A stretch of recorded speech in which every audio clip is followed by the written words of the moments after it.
Thanks for joining us for the interview portion of the Data Speaks competition, created in partnership with RFG 2018 and Sequent.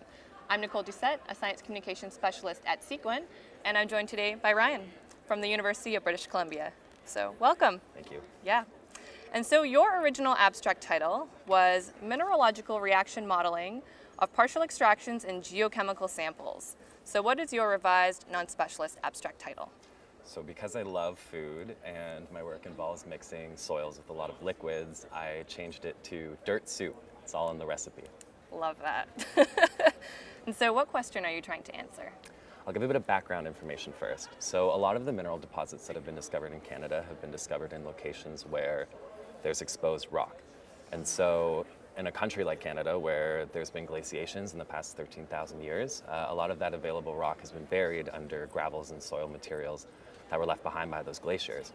So a lot of the mineral deposits, potentially, that we don't know about are buried under this material. And the question I'm trying to answer is, how can we locate mineral deposits that have been buried so deeply under these soils? Right. And so what concept does someone need to know then to understand your research? I would say that element adsorption is probably a good concept to know, and that basically describes why certain elements like copper, say, like to stick to specific components within the soil. So organic material is a good example of this. A lot of the elements that we're interested in are stuck to organic material, and we as geochemists want to manipulate the conditions within the soil to get those copper elements or whatever elements we're interested in to release from the organic material so that we can analyze them. Because if there's a lot, maybe there's a mineral deposit nearby. So let's pretend that you're an element and the organic material is a nice air conditioner blowing cool air. And you're outside right now enjoying the warm weather that we're having finally. And you're a bit hot, so you want to go stand by that air conditioner. Instead of coming to talk to you like a normal person, I want to be a geochemist and manipulate those conditions so that you leave that air conditioner. So what are some things I could change? I could change the temperature.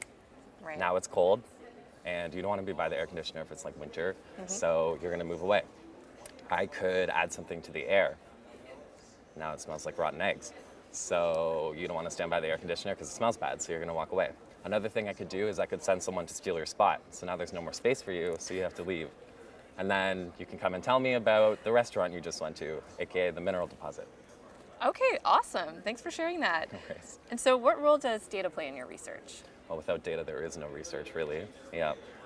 My research could be broken down into several different stages, and they're all centered around data. So first of all, there's collection. I want to make sure that the data I'm collecting is accurate and is kind of what I guess or what I expect it to do. I use a lot of equipment in my research, so I need to make sure that it's been calibrated properly and that the results are kind of making sense.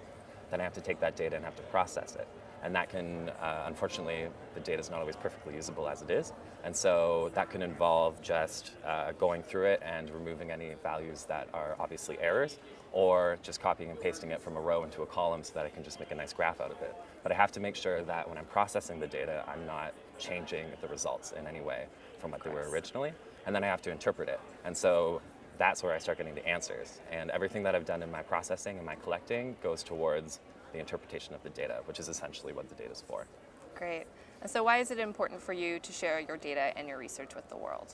I want to say because when my family and friends ask me what exactly do you do, I actually have an answer for them, but a more serious answer would be that I hope that the research that I'm doing will improve society by helping to locate mineral resources that it needs to function.